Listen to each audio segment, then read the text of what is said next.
Je lui dis véritablement merci parce que c'est tant comme ça, on ne gagne pas ça comme ça.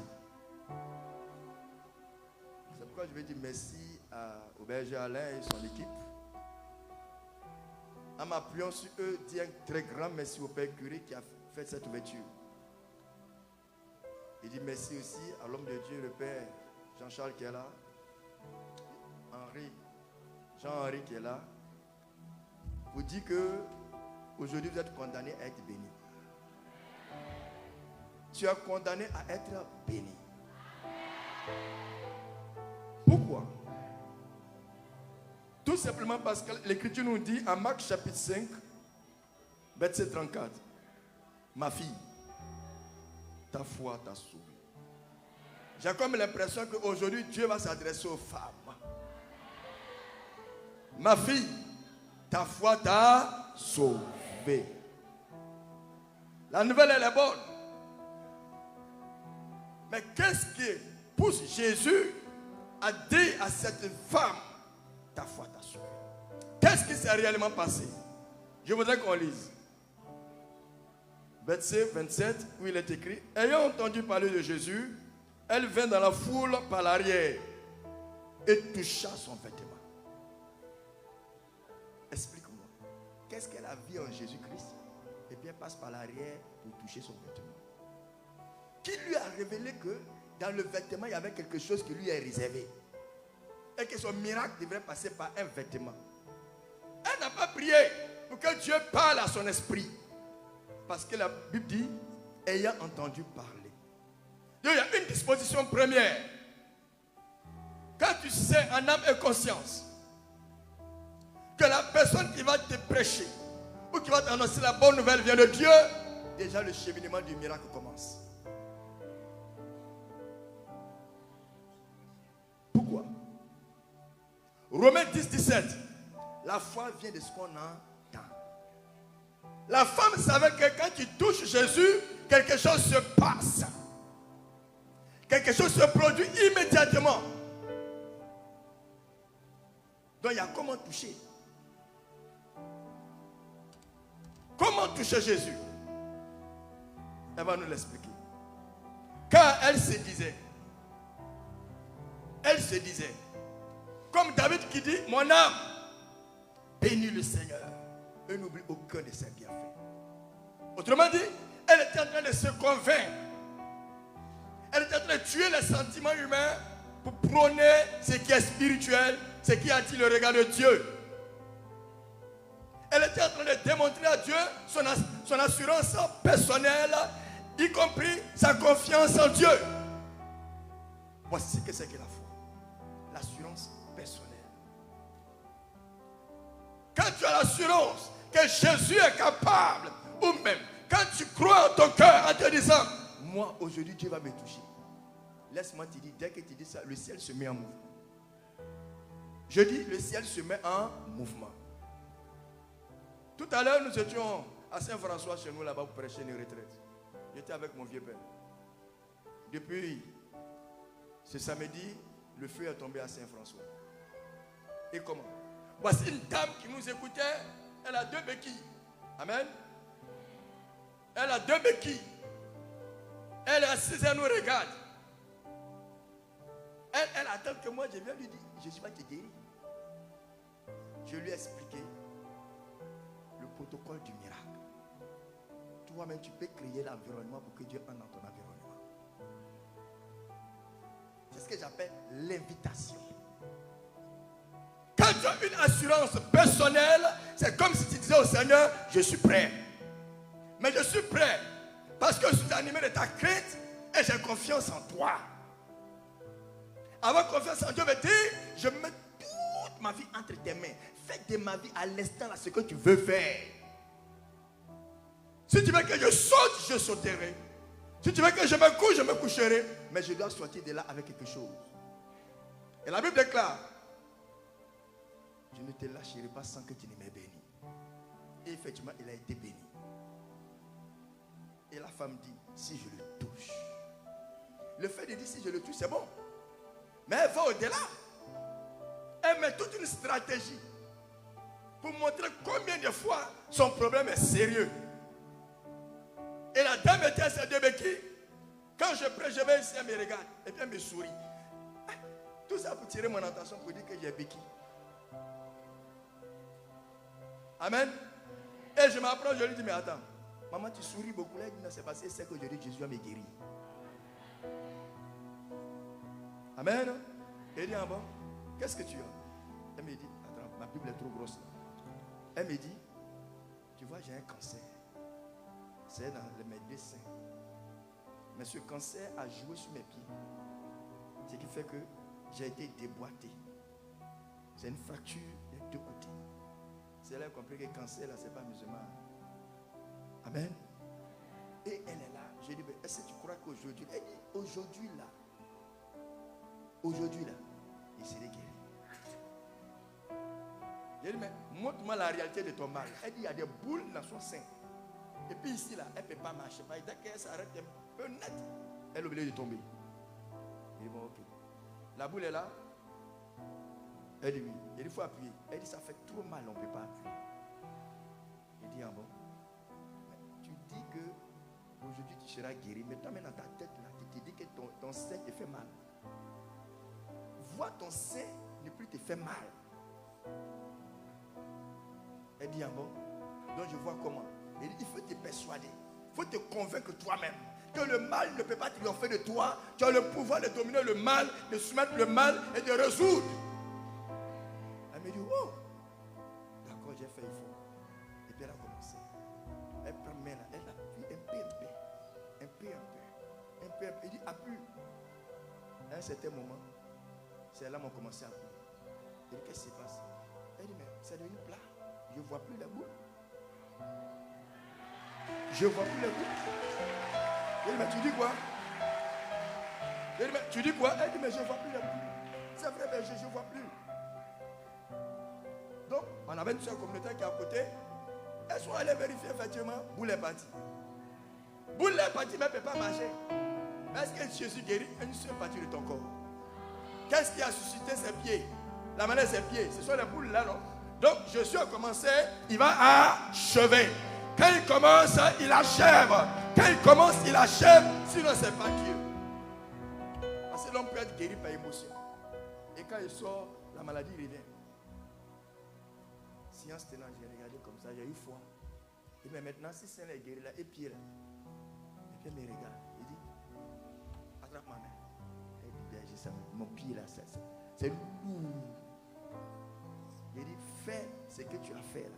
Ton pied n'est pas lourd. Frère, à notre grande surprise, la femme a jeté les deux béquilles. Elle a commencé à marcher. Oh! Vous savez, notre problème, on ne fait pas maîtriser les mécanismes de la manifestation de la grâce. Pour que Dieu se manifeste, il y a la grâce de l'ordre de la miséricorde, comme aujourd'hui, et puis il y a la grâce où tu peux permettre à Dieu de rentrer dans ton histoire. Abraham, il rêvait d'avoir un enfant. Et la Bible dit qu'Abraham était assis sous l'arbre et il disait, hey, bientôt ma mort, je ne vais pas voir un héritier.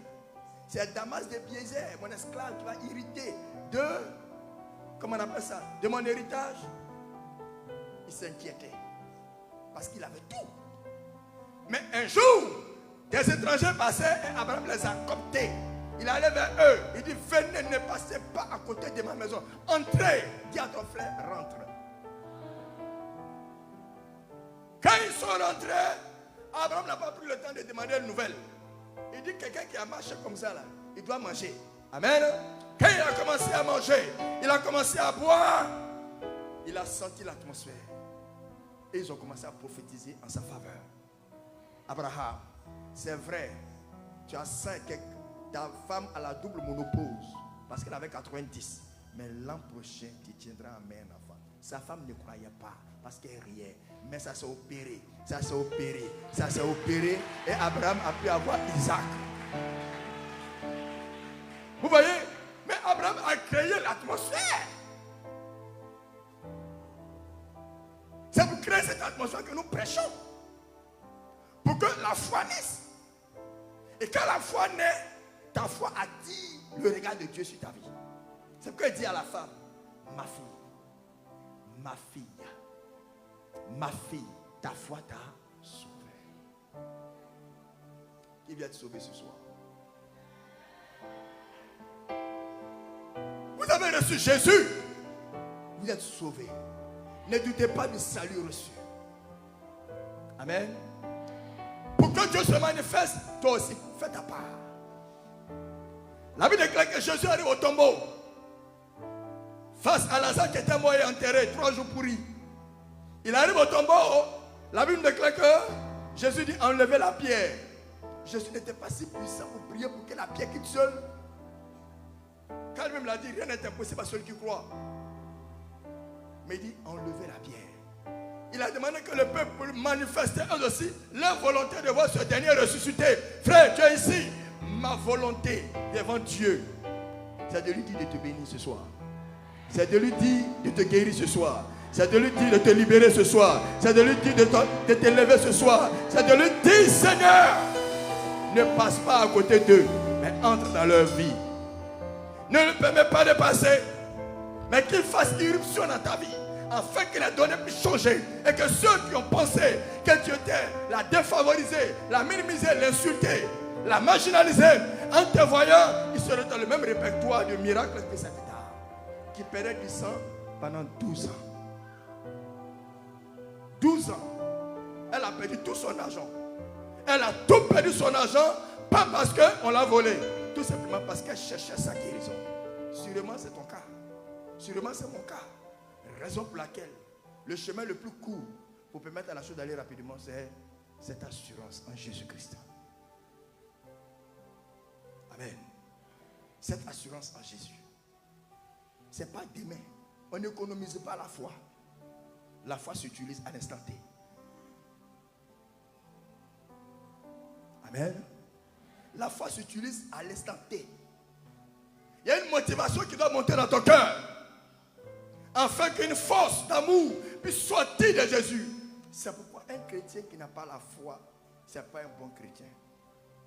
La foi, c'est le ciment de la vie. C'est le ciment de la spiritualité. Il te faut croire.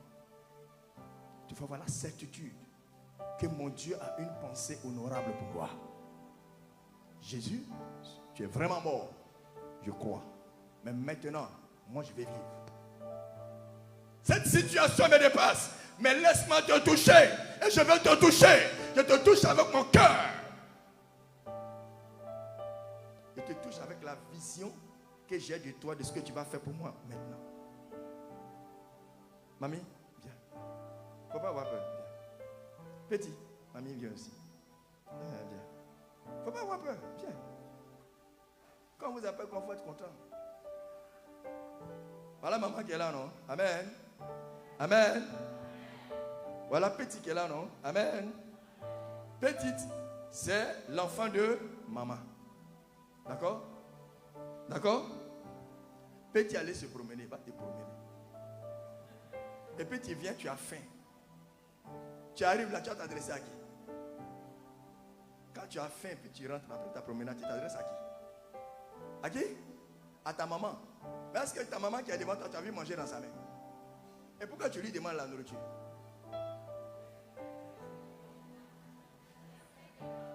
Parce que tu sais que maman va trouver manger pour toi. Ah, tu as vu? Tu comprends? C'est l'attitude que nous devrons avoir devant Dieu. Ne viens pas à Dieu, allez vous asseoir, avec un sentiment de doute. Nous sommes les bien-aimés de Dieu. Nous sommes identifiés. Nous sommes touchés, localisés par la grâce pour faire naître la grâce de nous. Tu m'entends? Alléluia. Pour que la grâce se déteigne sur tes enfants. Tu en as besoin. Mais comment tu peux suivre Dieu? Mais quand il s'agit de régler des problèmes, tu crois au Dieu qui chasse les démons, mais tu ne crois pas au Dieu qui peut donner l'argent maintenant. Tu crois au Dieu qui donne aux autres, mais pour toi là tu ne crois pas. Hein, Manu, tu as pas vu ça? J'aime dire à mes frères et fils, aussi vrai que j'ai prié pour que Dieu te donne l'argent, j'ai prié que mon Dieu aussi me donne de l'argent. Parce que moi, mon Dieu, là, n'est pas à l'église. Il est omniprésent. Il te fait du bien, il n'a qu'à me faire aussi du bien. Moi aussi, il va être un témoin. Parce qu'il a dit, vous êtes mes témoins. Le témoin, c'est celui qui dit ce qu'il a vu. Il te faut expérimenter la prospérité de Dieu. Il te le faut. Et là, Jésus est ressuscité. Nous sommes dans la fête et nous sommes heureux. Mais, va au-delà. Est-ce que ta confiance en Dieu peut permettre à Dieu de te manifester sa volonté? Comment? Ça peut? Alléluia. Notre Dieu ne manque pas de bénédiction. Tout est à lui et tout ce qui est en lui est à toi. Vous avez vu l'histoire de l'enfant prodigue? La confiance qu'il avait en Dieu. Il a tout perdu, il a eu un mauvais comportement. Mais quand il est venu, il dit, je connais mon Père. Je connais mon Père. Je connais mon Père. Est-ce que quelqu'un ici connaît son Père? Tu connais ton Père? Toi, tu as dit, comment je vais te dire ça? Tu as déjà jugé ton Père d'un homme méchant. Quand on prie, il n'entend pas. Mais ce soir, Étienne te dit que tu as la clé pour ouvrir la porte de ton cœur. Pour que le Dieu vivant regarde ce qu'il y a dans ton cœur. L'enfant prodigue est venu. Il dit oui. J'ai mal fait. Son papa dit, hey, tu es arrivé là, il n'y a pas d'écoute spirituelle. Je ne veux pas que tu me racontes ce que tu as vécu. C'est un épisode de ta vie qui est passé. Je ne suis pas dans ton passé. Moi, je suis dans ton présent. C'est ce qu'il y a devant moi là. La chose, c'est la fête. Donc, il nous faut fêter. Mais regardez celui qui a duré auprès de lui. Il était auprès de son père. Il travaillait pour son père. Il avait un bon comportement, mais il ne connaissait pas son père. Comme des chrétiens qui sont étrangers à la grâce. Dieu gracifie, mais on ne croit pas. Dieu pardonne, mais on ne croit pas. Dieu guérit, mais on ne croit pas. On croit que lorsque quelqu'un a fait, lorsque quelqu'un a vécu, mais je voudrais que tu commences à croire que ce Dieu est aussi présent pour toi. Et que ce qu'il a fait pour l'autre, c'est ce qu'il est prêt à faire pour toi. Alléluia. Ce qu'il a fait pour X, il le fera aussi pour toi. Et la force du Seigneur est encore réservée pour toi. Les démons te font croire que tu es assez pécheur. Ils te rappellent que ton péché, c'est que tu as fait de mal. Pour oublier le bien que le Père veut faire pour toi. Parce que Satan ne va jamais accepter d'aller à l'enfer seul. Il cherche des collaborateurs et des associés. Mais moi je prie pour que là où Satan apporte son regard, toi aie le regard porté sur celui qui t'a sauvé. Il a payé le prix pour que de là où tu es, tu apprennes à expérimenter ce que c'est que la puissance du Saint-Esprit. La puissance du Saint-Esprit. Ça donne enfant. Ça arrête les hémorragies. Ça casse les portes. Les prisonniers sortent. Ça détruit les hôtels démoniaques. La puissance de cet esprit va t'accorder le miracle que ton cœur attend. Changer ton histoire. Tu vois, pendant que je suis en train de prêcher, le Saint-Esprit est en train de me faire un joli clin d'œil. Là, il va faire un miracle pour une soeur ici. Amen. Une soeur ici. Tes menstrues sont bloquées. Tu n'as pas la monopause. Amen. Mais tes menstrues sont bloquées. Ça ne vient pas. Amen. Mais tu sais que ça va venir demain. Tu m'entends? Tes menstrues là sont bloquées. Ça ne vient pas. Tu ne sais pas où toute cette maladie est quittée. Mais aujourd'hui, c'est le rendez-vous de passer de la maladie à la santé, à la guérison. Je vais prier pour toi. Tu es où? S'il te plaît. La personne est où? Ça fait honte, c'est ça? Ils vont savoir que ça ne vient pas. Ça, ce n'est pas un problème. Il faut laisser les gens arrêter de regarder, mais c'est ton miracle qui est là, c'est tout. Chacun cherche ce qu'il est venu chercher ici.